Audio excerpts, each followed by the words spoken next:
Good morning, students. Welcome to today's e-expert webinar on planning of water supply, drinking water supply scheme by Engineer O.N. Mukherjee, sir. We are glad that sir has given his precious time to us for today's webinar. So before starting the lecture today, I would like to request our respected HOD, sir, to give a brief introduction of our expert. Please, Amay, sir. Thank you, Katwaj sir. So, good afternoon, students. This is our second webinar under the forum, and I would like to tell all the students happily that though the corona impact is around the globe, but we have not stopped with the teaching and learning process. So we are going to conduct classes regularly, as well as they are conducting since from the lockdown on online platform. So we have all the professional society chapters. Recently, we have done with the MOU regarding the IWA and with the IWA, Indian Water Works Association. And I would like to thank our today's expert for taking the time from their busy schedule. So today we have with us Engineer O.N. Mukherjee, Director of O.N. Mukherjee Engineering Consultant and Civil Engineering Consultancy. It's a meeting में थोड़ी देर बात करता in wastewater engineering. Sir has been engaged in carrying out journey projects since 1989 and has successfully executed several rural and urban water supply schemes in the state of Maharashtra, Madhya Pradesh, and Jharkhand. He has prepared detailed project reports of several water supply schemes and sewage systems. He is an active member of various professional bodies like IWA, ICI. Presently, sir is the member of IWA, Indian Water Works Association, IWA Council, and he has successfully organized several seminars, workshops, training programs in the field of water supply engineering under the aegis of IWA, and delivered guest lecture on topics related to water conservation and rainwater harvesting. So on the behalf of Department of Civil Engineering, thank you very much, O.N. Mukherjee sir, for taking out time. And I would like to again welcome the Dr. Vasant Mhesarkar sir, Chairman Nagpur Center IWA, and Professor in Department of Civil Engineering at VNIT Nagpur. So thank you very much for joining, sir. Now I request our today's expert, Engineer O.N. Mukherjee sir, to proceed with the presentation. Good afternoon, everybody, and thank you, Amay sir, Manoj Katos sir, and thanks for inviting me. And I'm thankful to the management of Tulsiramji Gaikwad College of Engineering for giving me an opportunity to interact with the student. I think this is my second interaction with the students. Previously, I had come to a college and given the lecture about water harvesting. So this time I am giving about the water supply scheme and overview about it. Okay, so thanks thanks everybody for this engineering department for inviting me. Now I'll start the presentation.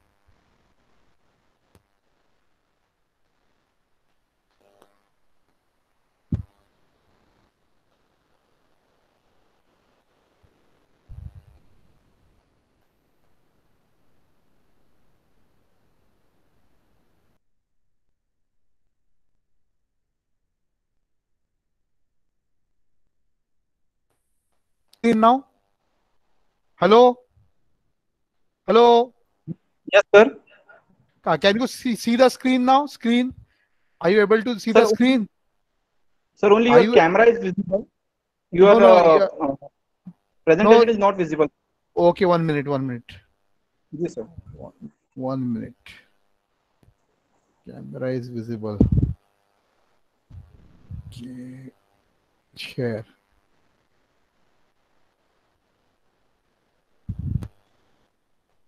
Now it is visible? Hello? No, sir. Hello? No, sir. Yet it is not visible, sir. Your presentation is not visible. Oh.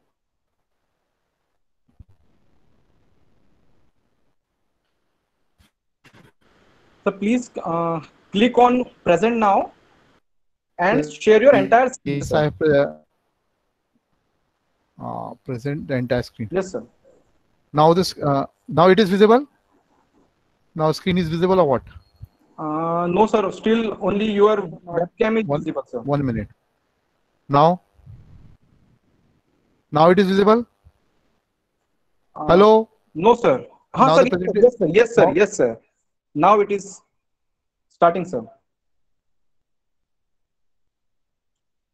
Yes, sir. Your screen is visible, sir. Presentation. Okay, so let's start with the presentation. My topic for today is drinking water supply system and overview. Okay, water supply and sanitation in India. Drinking water supply and facilities are very important and critical for achieving the goal of health for all. Because if the water is contaminated or it standards, then there will be a lot of problem. There will be epidemic also. According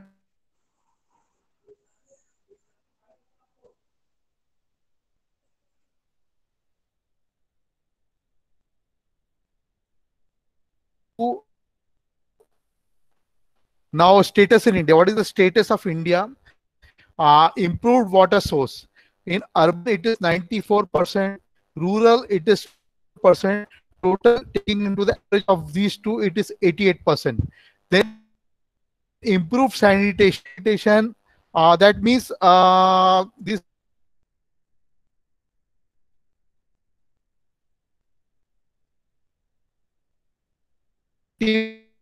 one and the average of both is 31%. So, so the water status is a little bit higher side, and sanitation is on the lower side because there is a lot of work to be done on the sanitation front. Next slide. Responsibility of water supply and sanitation. Water supply and sanitation is a state responsibility under the Indian Constitution. It is the duty of the government to provide this water supply and sanitation. State may given the responsibility to the Panchayat Raj institution in rural areas, and in urban areas it is the local body which looks after this. Likewise in Nagpur it is the Nagpur Municipal Corporation. In Kamti it is the Kamti Municipal Council. That means the councils and the corporations. Then policy and regulations. The responsibility for water supply and sanitation at the central and state level is shared by various ministries. At the central level, 3 ministries have the responsibility in this sector. So it is the Ministry of Drinking Water and Sanitation, Ministry of Housing and Urban Poverty Elevation, and this Ministry of Urban Development. Urban development basically looks after these corporations and councils. I think everybody is listening and everybody I am very well audible. Sir, kindly Yes, confirm. sir. Yes, sir. You are Okay. clearly audible, sir. Okay.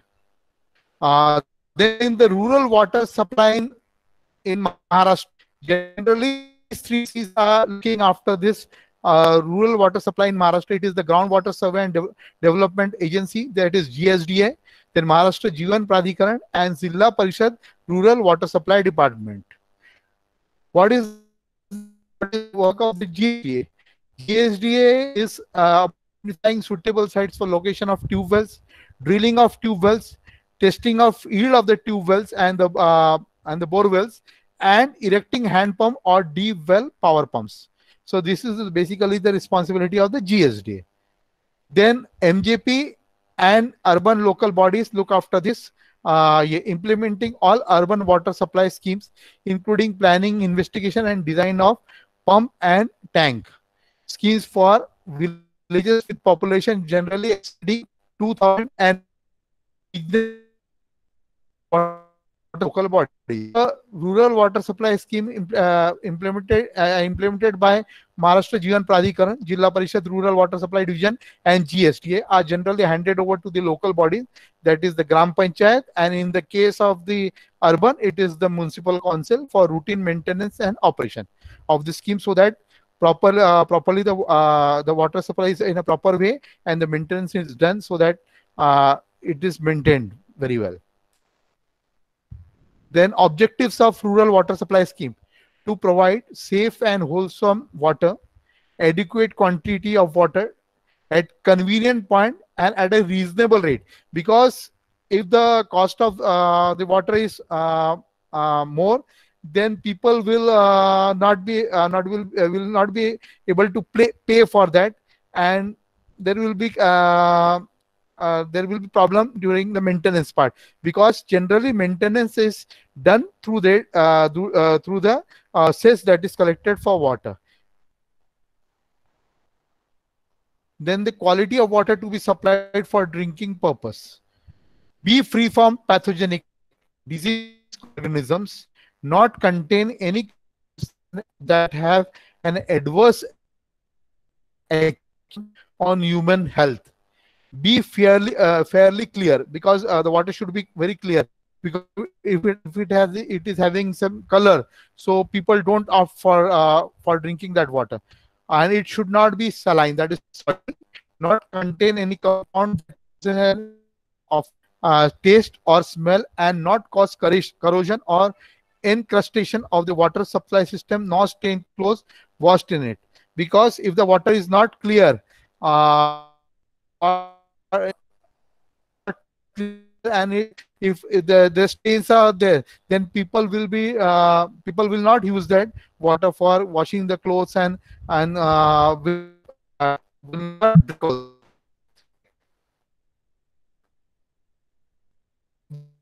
The general principles are applicable for any rural water supply scheme. The system must be designed for simple and trouble-free operation and maintenance. Trouble-free operation and maintenance is very, very important.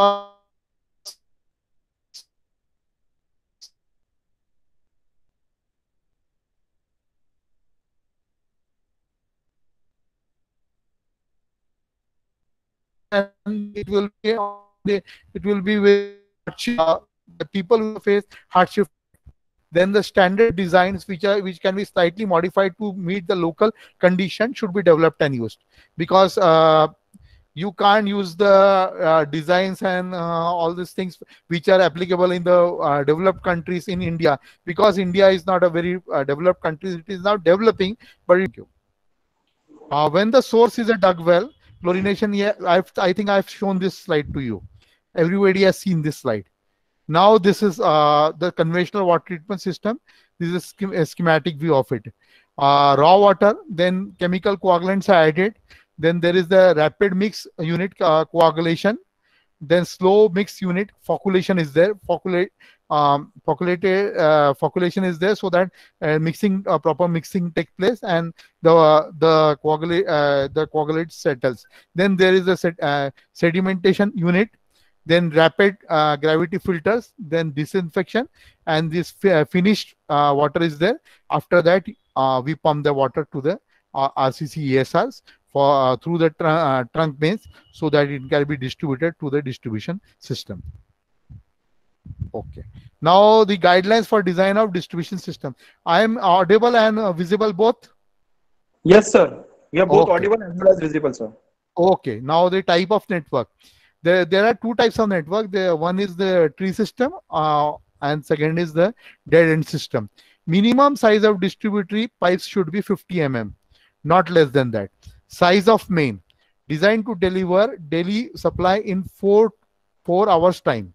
Material of pipe should be CI, AC, but these days we are not using this AC pipe, because it is somewhat cancerous actually. Somewhere people got contacted with cancers due to this AC pipe. So now the departments are not opting for this AC pressure pipes. Now PVC, HDP and GI pipes. Then minimum terminal pressure.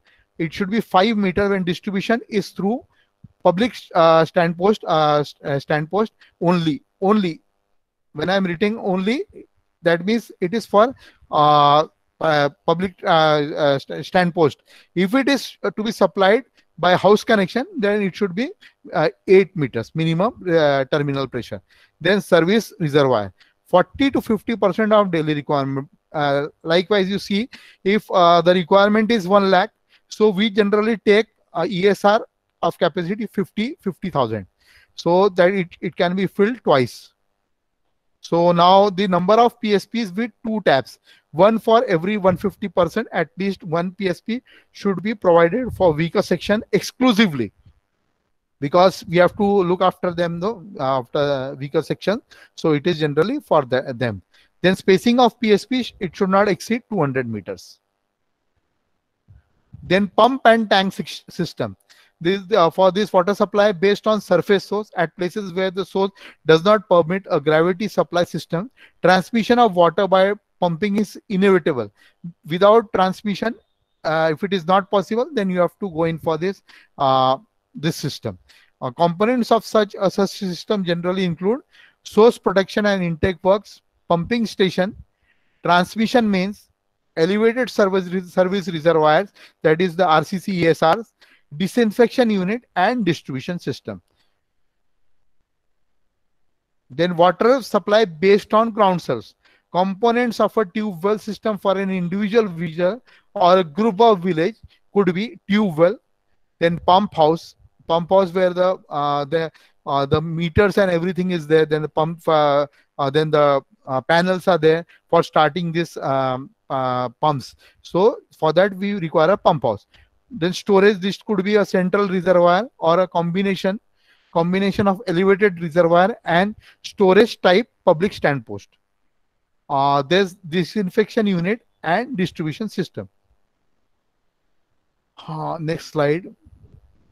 Water supply based on surface or ground source and requiring treatment. In general, system with treatment for removal of excess TDS, where the total dissolved solids are very high. Then where this iron in the water, the fluoride is there from groundwater, and system involving use of surface sources such as river, stream, and canal fall in this category. The components of the systems may include one or more of the following units. Tube well fitted with hand pump, power pump applicable to groundwater only, where there is groundwater available and where the water is not contaminated due to iron, and where the TDS is not very high and it is not contaminated with fluoride, arsenic. Arsenic is also a very dangerous actually thing you can say. Because of arsenic, a lot of diseases occur.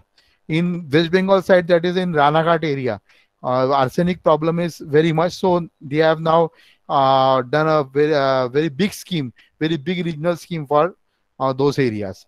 Then pump house and pumping station, transmission main, treatment units, turbidity for this for removal of turbidity, iron, fluoride, TDS removal.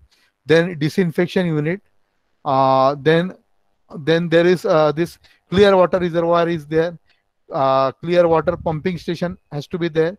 Elevated storage reservoir, and from elevated storage reservoir distribution system. Then chlorination system, dug well, hand drawn. These all the containers, and this I think you have already studied in your college about this thing. Single pot is there, double pot system is there. Then we have to frequency of refilling is 1 week. Then for double pot system it is 2 to 3 weeks. Pump and pump system, it has to be daily, because from this storage reservoir you have to daily feed that chlorination. Then preventive maintenance tasks.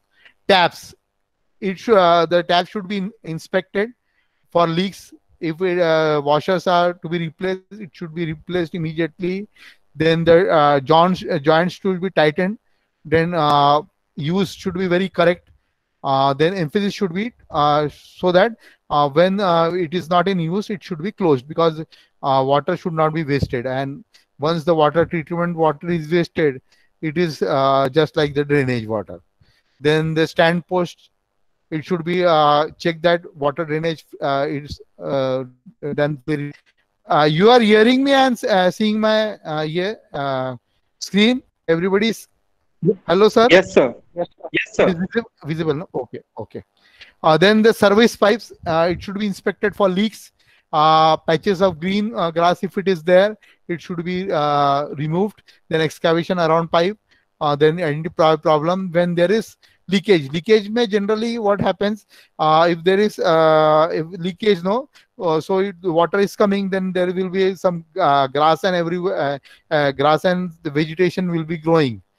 So that is the area that should be excavated, and the problem should be identified and it should be repaired. Okay. Then walls should be repaired very often, because if it is there is leakage, so contaminated water can enter through it.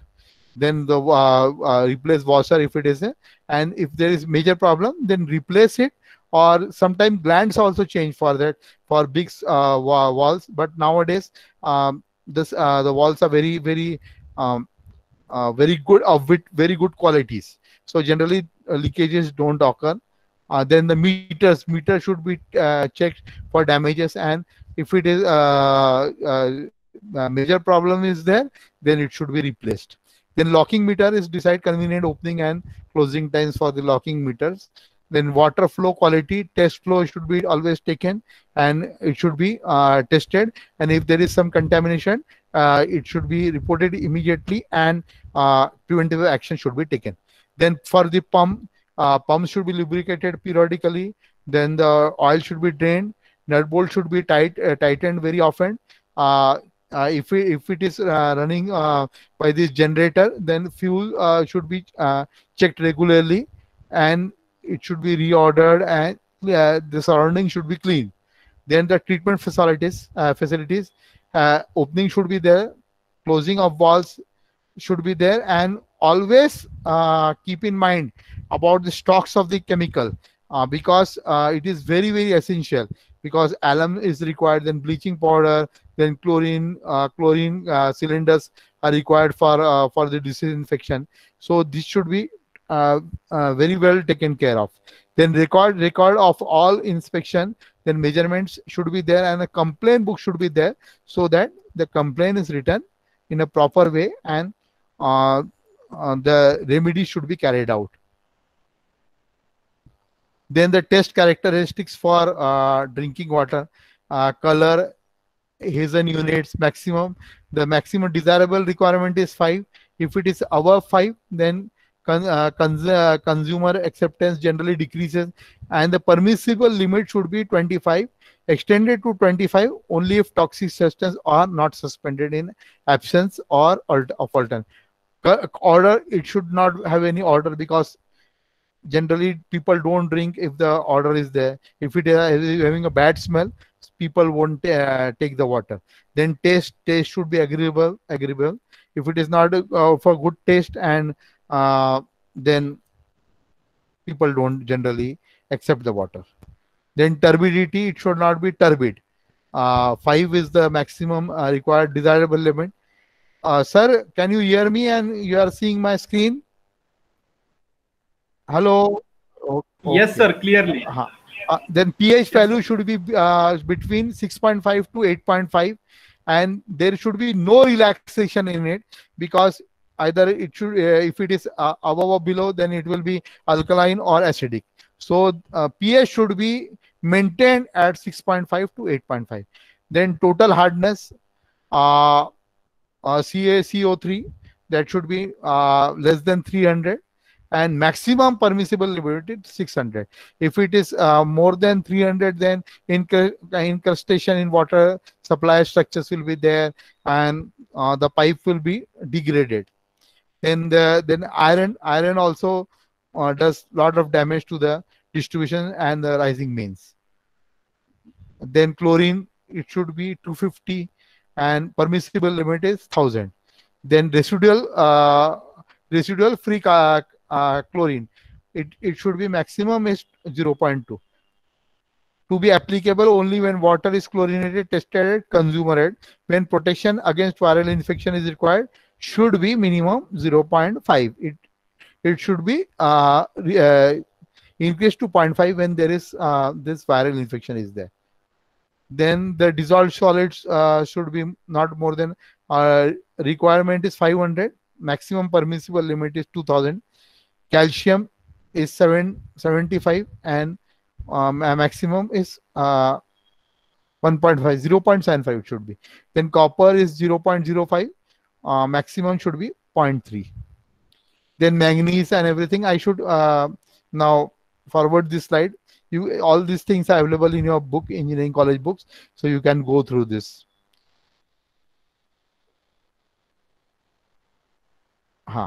Now, norms for providing portable drinking water. What are the norms? There should be a norms for this deciding this liters per day per person per day. So it is drinking, for drinking purpose, a person generally requires 3 liters. Then for cooking, 5 liters is required for one person. Bathing require 15 liters. Washing utensils and housekeeping, it is 7. Ablution, it is 10. So that means 40 is generally required for providing potable water. So that's why for this rural water supply scheme we take 40 LPCD as the minimum requirement for water. Below 40 LPCD, generally water is not supplied. If it is below, then you have to somewhere you have to manage the water.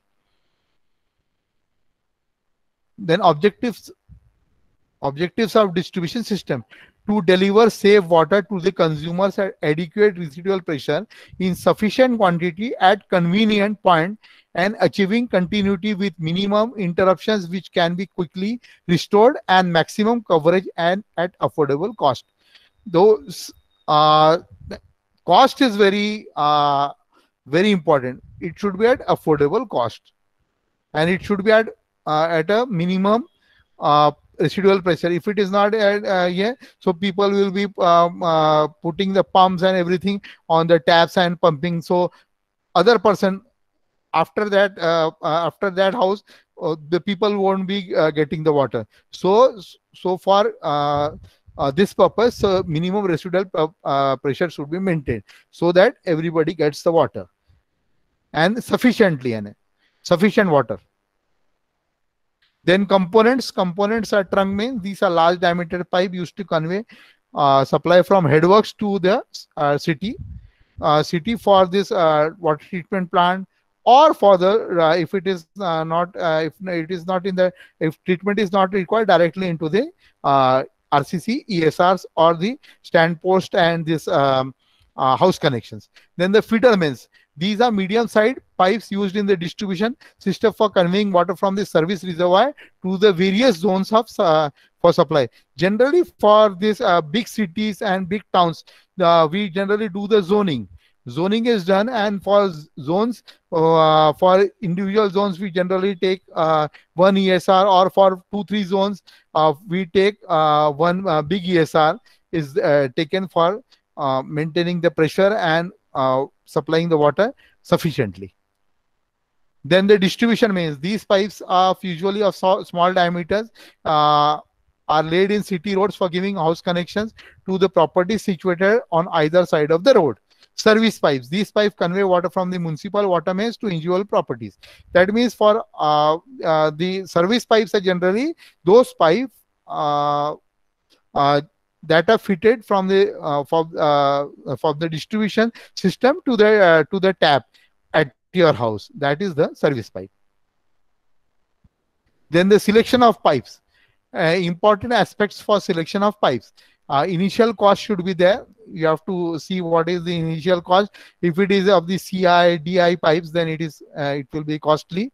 For that, we generally take these HDP pipes and this CI pipes also. Then facilities of making branch and ferrule connections while pipeline in service.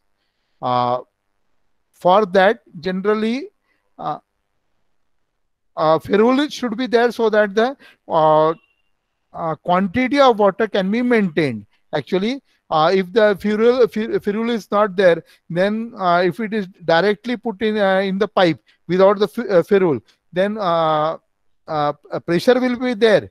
And in ferrule also there is it is done to check the ferrule is there for checking the water quantity and the pressure of the water to be supplied to individual area.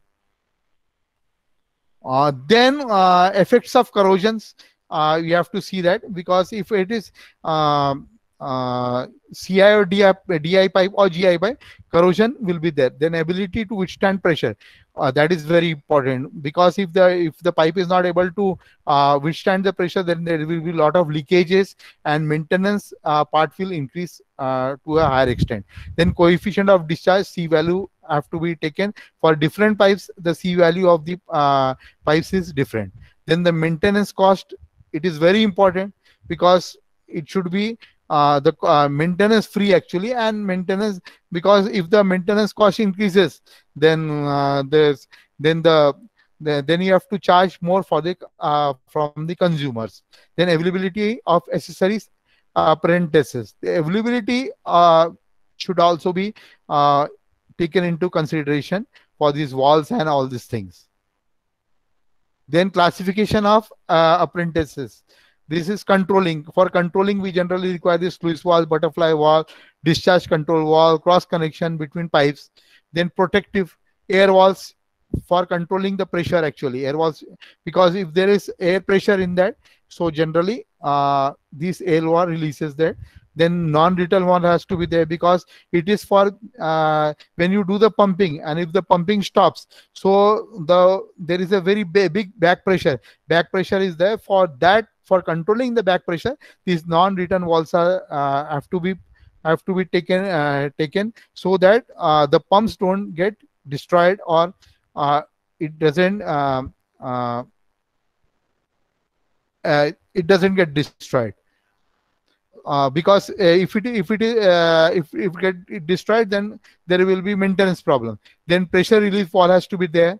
Then brake pressure towers for controlling the pressures, and these air vessels have to be there. Air vessels are also very important for big schemes actually. When the diameter of the pipe is 1000 mm, then air vessels is a must for those pipes. Then data collection, pressure gauges and recorders have to be there. Pitometers for gauging the pins. Then venturi tubes, orifice meters. Then miscellaneous core valves, plug pins, etc. Then mode of supply, intermittent and continuous. Intermittent means when the water is not supplied for 24 hours. When it is supplied for continuous, it is 24. Now, likewise in Nagpur, some zones are being supplied with continuous water. There is some zones, preferably in this Ramnagar zone, it is being supplied. Ramnagar, Dhantoli, Dharampet zone is getting continuous water supply and 24/7, and intermittent in other parts of the city we are supplying intermittent water. The water is not being supplied 24 hours. Then supply, system of supply by gravity, by pumping, by gravity and pumping both. Then location of service reservoir. This is very important. This assumes significant importance to ensure adequate pressure in the distribution system and to cope up with the fluctuating demand. In a single reservoir system, the location should be in a central place in the distribution system, which affects maximum economy in pipe sizes. Because of this reservoir, we decide about the pressure, and by calculation, these economy size pipes are generally designed. Then when the system is fed by direct pumping and a thorough service reservoir, location may be at the tail end of the system. So generally for this, if direct pumping is there, then service reservoir is generally at the tail end.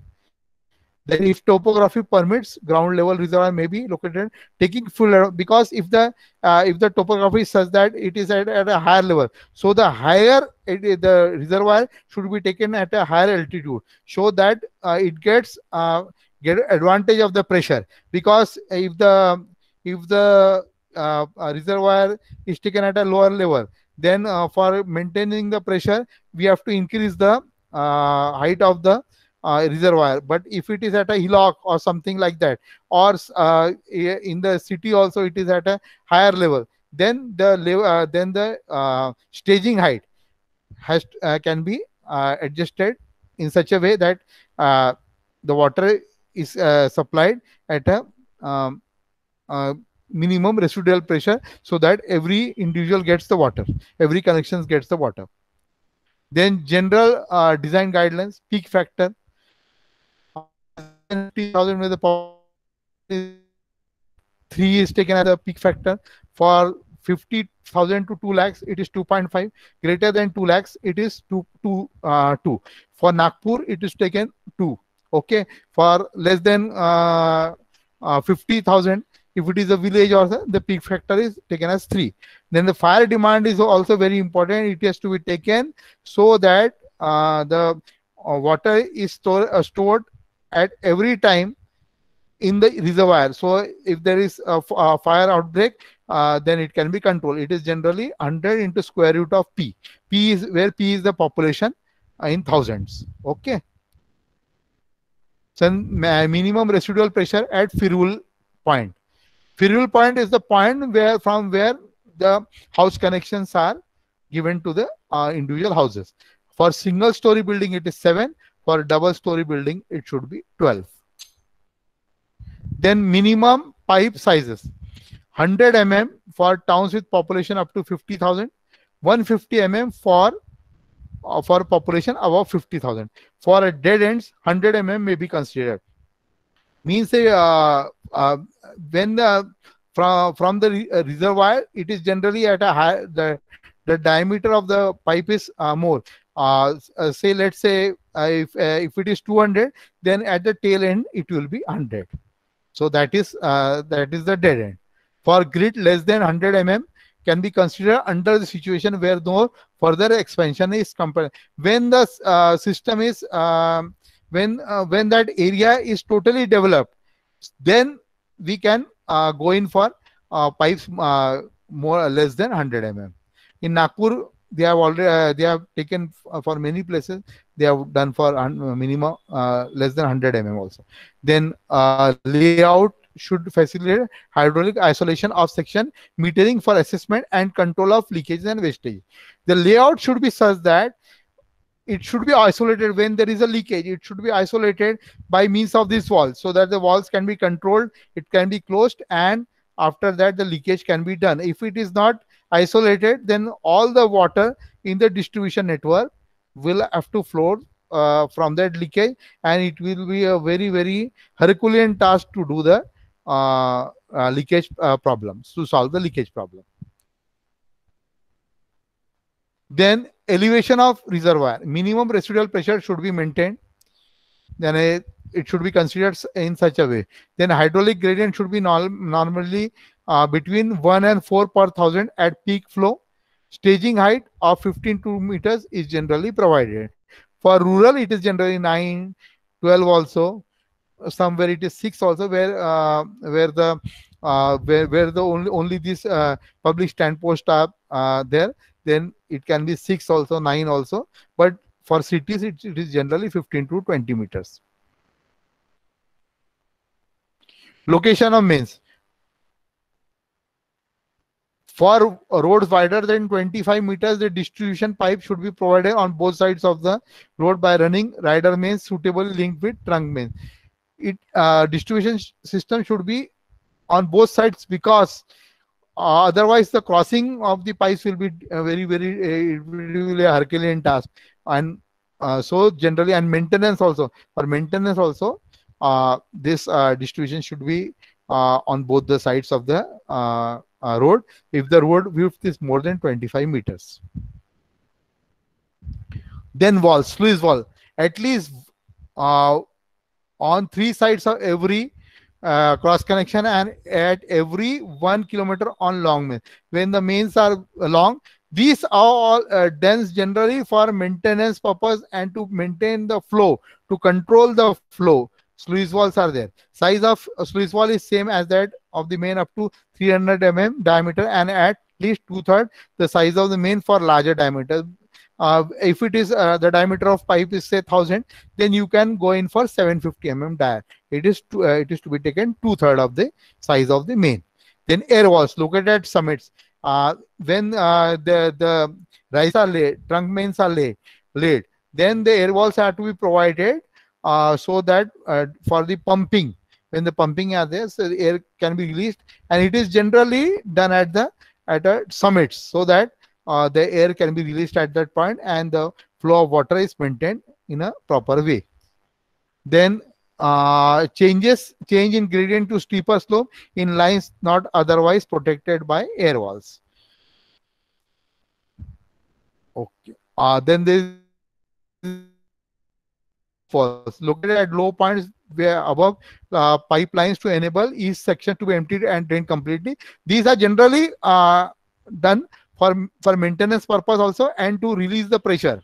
Sometimes it is generally, we generally do, I have done a lot of construction also for these rising mains. So generally what we do when we start the pump for the first time, when it has to be when the pumping has started for the first time, no, we generally open all the score walls so that water flows through that. If there is some dirt also or some impurities, then it can flow through that.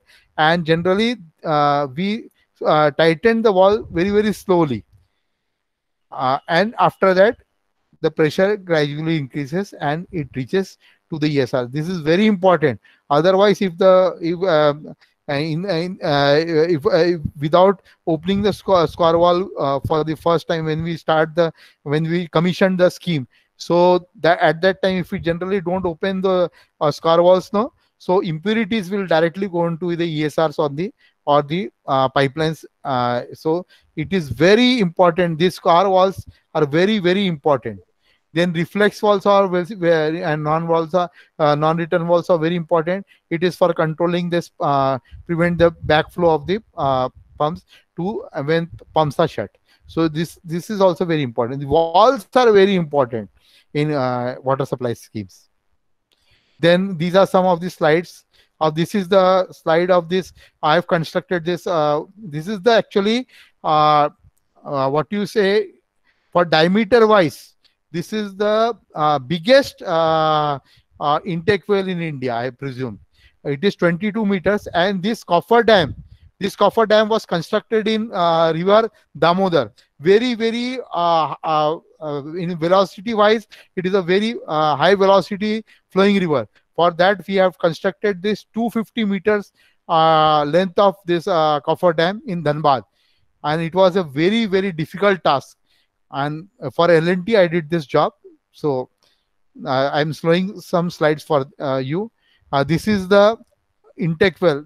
Intake well come this jack well that was constructed in this Damodar river. Of that, it is in the final stage. Now the water supply started. This was during the construction when I did my construction our company did the construction at that time. It is for L&T and for this Dhanbad peri-urban scheme. Peri-urban means the rural part, the adjoining part of this big cities. It is generally termed as peri-urban. Then this is the intake well of that Dhanbad peri-urban scheme. This is the view. It is a massive structure actually. 22 meter of diameter of this. This is diameter is 22 meter. Then this is the water treatment plant. Then this is inside of the treatment plant. The pumps are there. Then on the right hand side you can see the VT pumps. On left hand side you are able to see these centrifugal pumps. So these are all the pumps. This is the RCC elevated storage reservoirs.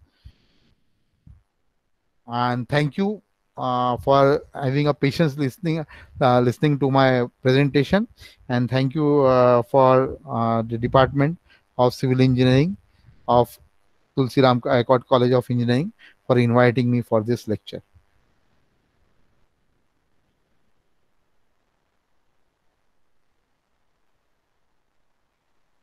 Thank you very much, sir. So I think the presentation of is self-explanatory, and if anybody is having some questions, he can ask me 2-3 questions. Yes, sir. Students, now this session is open for you. You can ask the questions in the chat box. If any student is having any doubt or any question regarding this presentation or related to any water supply scheme, please ask in the chat box.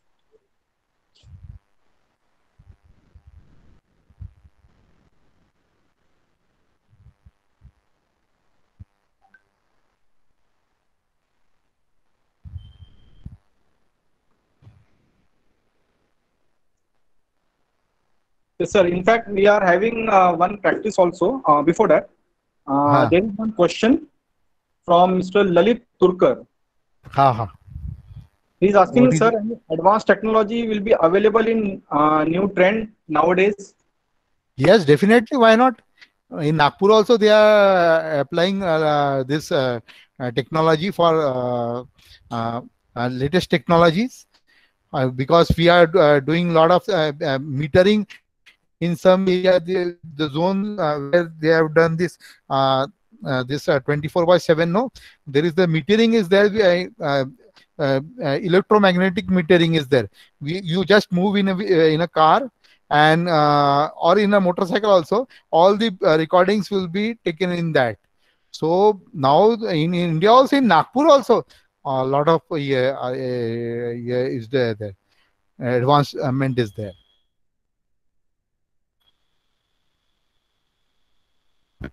Any questions? Any other Okay, thank you, sir, questions? for answering Lalit's question. We have another question from Mr. Prathamesh Tangde. Huh. He's asking of Okay, parameters what is should be asking? analyzed to state that the water is ready to use. Huh. Huh. I've already shown in the in the presentation about this. What are the parameters to be taken for this treatment? What check has to be done? Turbidity check, then chlorine check, or TDS check has to be done. I've already shown in this presentation. So I think you have already recorded all this thing. You can show to the students whenever they want. It is already there, and it is in the book also. It is in the book also, in the manual also, what parameters have to be taken for that. So it is already available, no problem. It is in the presentation only. Any other question? Thank you, sir. Any student having any other question? Sir, we have one more question from Mr. Asha Shetty. Okay. He's asking, sir, what type of drinking scheme you will suggest for metro cities? Metro cities, actually, it is to be taken from this. The source should be confirmed. Actually, for Nagpur, we are taking the water from this Pench. It is a very in a permanent source. Generally, it doesn't get filled because of this Totla door. And one intake is also in the previously, and now also they are supplying water from this Kanan also. But now, looking into the consideration, because the Totla door and Pench is generally for, it has been constructed for this hydropower generation and for this agriculture. So now what NMC is doing, they are constructing they have selected a site in river, a barrage site in Kanan river for constructing a dam, and it will be exclusively for Nagpur city. In some cities also, in mega cities, generally they take the water from a confirmed source, such as dams and big rivers. So generally that is for there. For Nagpur, it is from Pench and Kanan river. Thank you, So I sir. think I have satisfied Akshay or Akshay. Asha Shetty. Mr. Asha. Any more questions? Akshay Shetty. Any more questions, students? Okay, so I hope all the doubts of the students have been cleared. So thank you very much, sir. I would now like to propose the vote of thanks. So, Okay. I would like to first of all thank Dr. V.A. Maisalkar, sir, and Engineer Onkanan Mukherjee, sir, for giving their precious time to us from their busy schedule. Sir, the knowledge which you have shared with our students today will definitely help them in their career in future. Also, I would like to thank Professor Amay Khedikar, sir, HOD of Civil Engineering Department, for giving the opportunity for the students to attend this type of expert guest lecture. Last but not the least, I would like to thank all the faculty members and the students of Civil Engineering Department to make this program a grand success. Thank you. Thank you very much.